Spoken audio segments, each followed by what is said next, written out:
केलेली आहे. काय कोल्हापूर जिल्ह्यातल्या पावसाची परिस्थिती आहे? पूर येण्याची भीती आहे का? काय माहिती दिली आपल्याला? शासनाने सगळे प्रिकॉशन्स घेतलेत असं त्यांचं म्हणणं आहे. पूर जरी आला तरी NDRF टीम्स आणि शासनाच्या टीम्स सगळ्या तयारीत आहेत आणि अडचण काही येणार नाही असं त्यांचा अंदाज आहे. कारण अजून पातळी कमी आहे. अजून डेंजर पातळीला अजून पुष्कळ वेळ आहे. धरणं खरं तर अजूनही भरलेली नाहीत कोल्हापूर जिल्ह्यातली. तर त्याचं नियोजन धरणं कसं एवढ्या लवकर भरतच नाही.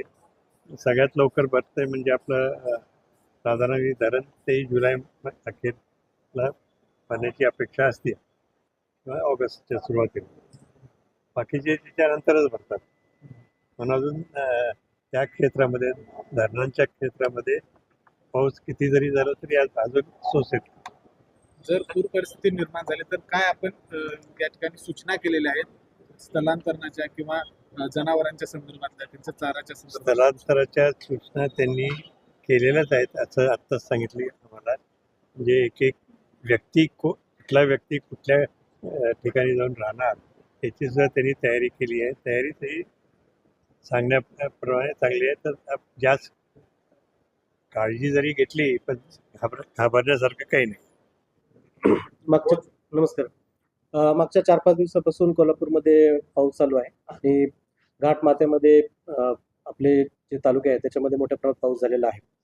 तर त्या अनुषंगाने आतापर्यंत जून आणि जुलैचा विचार करता आपल्याकडे 64% पाऊस पडलेला आहे आणि त्या अनुषंगाने आपल्याकडे राजाराम बंधारा याची आज रोजीची 5 वाजताची पातळी जी आहे ती 33 फूट 10 इंचाची आहे आणि राजाराम बंधाऱ्याची इशारा पातळी ही 39 फुटाची आहे आणि धोका पातळी ही जवळपास 43 फुटाची आहे. तर ऑरेंज अलर्टचा विचार करता आणि कॅचमेंट एरियामध्ये होणाऱ्या पावसाचा आणि त्याचा डिस्चार्ज जो चालू नदीमध्ये या सगळ्याचा विचार करता आपण पूर्ण प्रशासन हे अलर्ट मोडवर आहे. जेव्हा इशारा पातळी प्राप्त व्हायच्या अगोदरच आम्ही सगळ्या यंत्रणेला सूचना दिलेल्या आहेत की आपण जर शिफ्ट करायची गरज पडली तर त्याची काय सुविधा केली पाहिजे, काय व्यवस्था केली याची सगळ्याची तयारी झालेली आहे. आज रोजी पंचगंगेचं पाणी शहर एरियामध्ये नदीपात्राच्या बाहेर आलेलं आहे, परंतु कोणत्याही रहिवासी भागामध्ये अफेक्ट झालेला नाही किंवा कुणालाही आपल्याला शिफ्ट करायची आज गरज पडलेली नाही.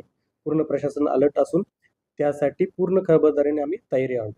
सोबतच आज रोजी आपल्याकडे जवळपास 45 बंधारे पाण्याखाली गेले आहेत आणि आपले काही स्टेट हायवे आणि इतर जिल्हा मार्ग अफेक्टेड जरी झाले असले तरी आपण त्याच्यासाठी पर्यायी व्यवस्था ठेवलेली आहे. तिथून वाहतूक सुरळीत पद्धतीने चाललेली आहे. थँक्यू.